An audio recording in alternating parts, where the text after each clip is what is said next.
메이저리그 전경기 리뷰를 한눈에 오늘의 MLB 이제 네이버 프리미엄 콘텐츠에서 만나보세요. 샌디에고의 상승세가 무섭습니다. 내셔널리그 서부지구 다저스를 2.5경기 차이로 추격한 샌디에고는 과연 막판태 역전극에 성공할 수 있을지 함께 얘기 나눠보도록 하겠습니다. 네, 오늘 열린 피츠버그와의 원정 경기에서 샌디에고가 7대6 한 점 차로 승리를 가져갔습니다. 그러면서 5연승을 달리게 됐는데요. 오늘 경기 참 양 팀이 역전에 재역전 정말 치열한 맞대결을 펼쳤었고 결국에는 하지만 9회 초에 3득점에 성공한 이 샌디에고가 승리를 거뒀었죠. 그렇습니다. 이 전날 대주자로 출전하면서 오른쪽 삼두근 통증에 대한 우려를 덜어냈었던 김하성 선수, 오늘 경기는 또 선발 라인업에 이름을 올렸는데요. 8번 유격수로 나서서 앞선 세 타석에서는 범타로 물러났지만 팀이 4대5로 뒤진 9회 초 1사 1-2루 상황, 상대 마무리 베드너를 상대로 볼넷 골라냈고 출루하면서 만루 찬스를 이어나갔던 거, 결국에는 이 샌디에고의 이 3점 내는 데도 발판 역할을 해줬다고 볼 수 있을 것 같습니다. 그렇죠. 그러면서 어쨌든 피츠버그 원정 3연전을 이 샌디에고가 이 싹쓸이를 가져가게 되면서 이번 승리를 통해서 지구 선두인 다저스와의 승차도 2.5경기 차까지 좁히는 데 성공을 했습니다. 그렇습니다. 특히 후반기에 들어서 샌디에고가 14승 3패를 달리고 있는데요. 이는 메이저리그 전체 이 30개 구단으로 보더라도 애리조나와 함께 또 투탑입니다. 지난 6월 18일에 지구 4위까지 떨어지면서 다저스와 10경기 차까지 벌어졌을 때를 생각해보면 정말 대단한 이 샌디에고의 후반기 약진이라고 볼 수 있을 것 같거든요. 네, 더불어서 아직 다저스와의 경기도 남아있는 상황이거든요. 올 시즌부터 이 모든 지구 팀들과의 맞대결이 13경기로 그렇죠. 바뀌었잖아요. 현재까지 이 샌디에고와 다저스는 이 샌디에고가 7승 3패로 우위를 보이고 있고요. 이 남은 이 시리즈 결과에 따라서 순위가 바뀔 수도 있는 상황이고 3경기가 남아있는 상황입니다. 그렇죠. 일정 또한 극적인 게 9월에 시즌 마지막 한 주 구성이 다저스와 애리조나 상대 원전 6연전 시리즈 3경기씩 이렇게 진행이 된다고 하니까 끝까지 알 수 없는 서부지구 순위 싸움이 9월 말까지 또 이어지지 않을까라는 생각이 듭니다. 만약에 이 다저스를 이제 제치고 선두로 올라가지 않는다고 하더라도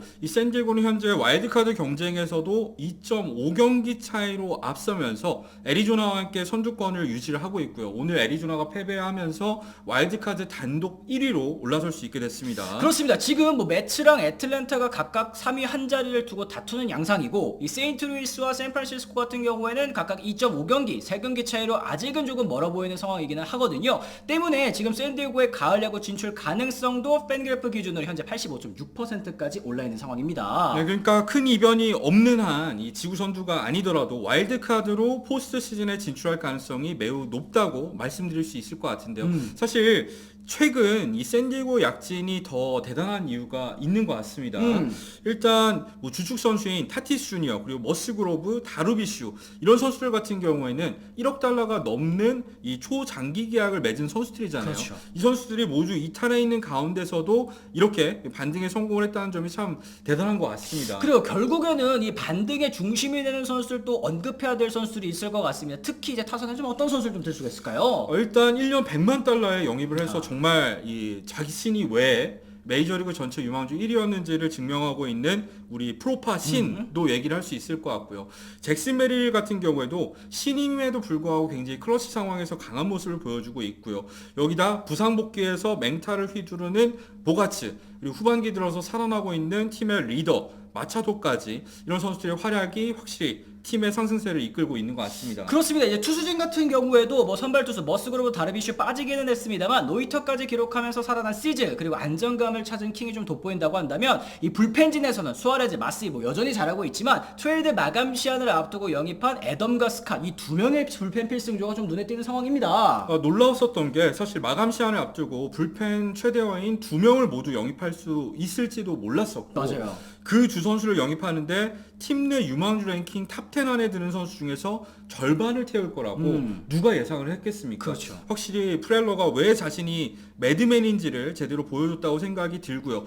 또 이런 보강을 통해서 확실히 이제 팀 전력에도 보탬이 되는 게 쉴트 감독 같은 경우에는 시즌 초반부터 불펜 야구를 펼치고 있는 맞아요. 감독 아니겠습니까? 그런 상황에서 기존 불펜 투수들의 힘이 떨어지는 가운데 특급 불펜 2명을 영입하면서 실제 감독의 야구 스타일에도 힘을 실어주는 느낌이 있어요. 그렇습니다. 또 거기다가 이러한 대형 트레이드 같은 경우에는 가을 야구를 노리는 선수단에게는 또 큰 자극, 또 동기부여로 자극하지 않겠습니까? 그러다 보니까 샌디에고의 후반기 약진이 좀 눈에 띄는 이유가 아닐까라는 생각이 좀 드는데, 반면에 이렇게 샌디에고와 애리조나가 치고 올라오는 사이에 다저스는 다소 좀 주춤한 모습을 보이고 있는 것 같습니다. 사실 다저스 같은 경우에도 이 전반기에 비해서는 페이스가 많이 내려오긴 했습니다만 후반기에도 여전히 10승 8패 5할 승률 이상은 기록하고 있는 상황이거든요. 하지만 앞서서 말씀드린 샌디에고와 애리조나가 워낙에 상승세를 가파르게 타고 있다 보니까 이 다저스도, 그리고 다저스 팬분들도 쫓기는 느낌을 받을 수밖에 없는 상황이긴 합니다. 그리고 거기다가 특히 최근 11경기 오클랜드를 제외했을 때는 휴스턴, 샌디에고, 필라델피아 강팀들 만나가지고 3승 6패로 좋지 못한 경기력을 보여줬다라는 게 결정적으로 팬 여러분들 입장에서는 좀 우려가 될 것 같아요. 결국에는 이제 다 가을 야구에서 만나야 되는 그런 팀들 아니겠습니까? 네, 그래서 뭐 미리 보는 챔피언십 시리즈, 월드 시리즈 이런 얘기를 다졌어. 듣고 있는데 네. 다 지니까 확실히 좀 속상할 것 같다는 생각이 들고요. 더군다나 이 다저스 팬분들이 좀 아쉬워할 만한 게 이 트레이드 마감 시한 때 다저스와 연결됐던 선수들의 이름값이 정말 대단했었잖아요. 맞아요. 네. 뭐 영입 성사 가능성 자체는 저희가 낮다고 말씀드리긴 했습니다만 스쿠발이라던가 크로시에라던가 뭐 로버트 주니어의 아로자레나까지 이런 대형 또는 준척급 선수들의 영입이 없었다는 점에서도 아쉬움을 표하는 팬분들이 많이 계신 것 같아요. 그렇습니다. 어쨌든 뭐 선발 최대어라고 할 수 있는 플레어티 선수를 영입을 했고, 이 선수가 이제 다저스 데뷔전에서 좋은 모습을 보여주기는 했지만 여전히 이 건강에 대한 이슈가 제기되기도 했었던 그런 상황이었죠. 거기다가 에드먼, 로사리오, 뭐 키어마이언, 뭐 코펙 선수는 뭐 물론 잘한다고는 해도 이 모두가 큰 차이를 만들 수 있는 영입생들은 또 아니었기 때문에 팬 여러분들께서 아쉬워하시는 거 어느 정도 좀 이해되기는 합니다. 그렇죠. 그렇지만 결국에는 다저스가 지구 우승을 차지할 수 있을 거라고 보는 이유가 있기는 합니다.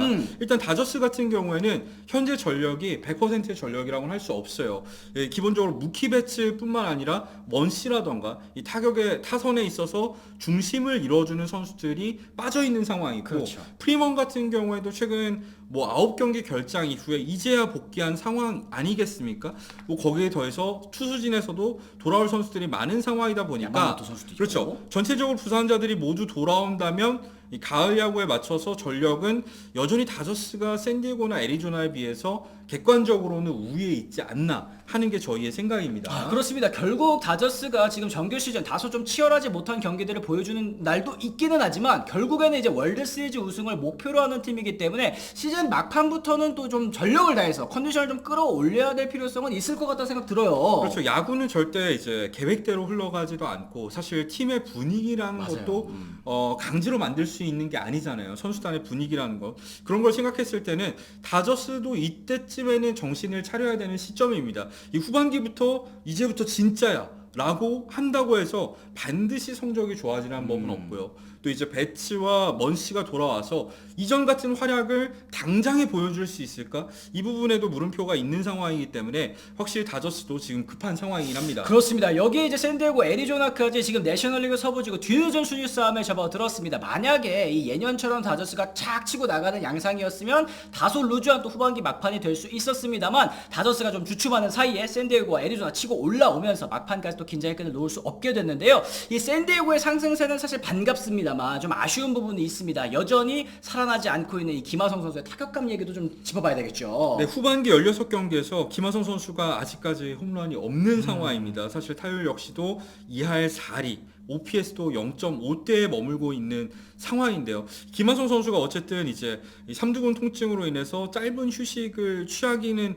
했었잖아요. 네. 이 과정을 통해서 어느 정도 좀 컨디션을 회복을 할 수 있는 계기가 됐었으면 좋겠다는 생각을 해봅니다. 그렇습니다. 뭐 얼마 남지 않은 시즌입니다. 후회 없이 컨디션 좀 잘 관리했으면 좋겠고요. 다른 야수들의 또 사이클, 이 시즌 내내 이렇게 칠 수는 또 없잖아요. 좀 내려갔을 때 김하성 선수 그때 또 맞물려서 올라가면서 김하성 선수의 활약으로 샌디에고가 이기는 경기도 또 나오길 한번 기원해 보도록 하겠습니다. 이 다저스 팬 여러분들께서 굉장히 또 걱정이 또 기쁘실 거라는 생각도 듭니다. 댓글을 통해서 남겨주시면 좋을 것 같고요. 애리조나, 샌디에고의 약진 또 반가우신 분들도 있겠죠. 댓글 많이 부탁드리도록 하겠습니다. 오늘 저희 영상 유익하다고 느끼셨다면 좋아요, 구독, 알림 설정까지 꼭 부탁을 드리도록 하겠습니다. 저희는 또 다른 소식과 함께 돌아오도록 하겠습니다. 지금까지 시청해주신 분들 모두 감사합니다. 고맙습니다. I'm ready, I'm ready, I'm ready, I'm ready to go. I'm ready to go.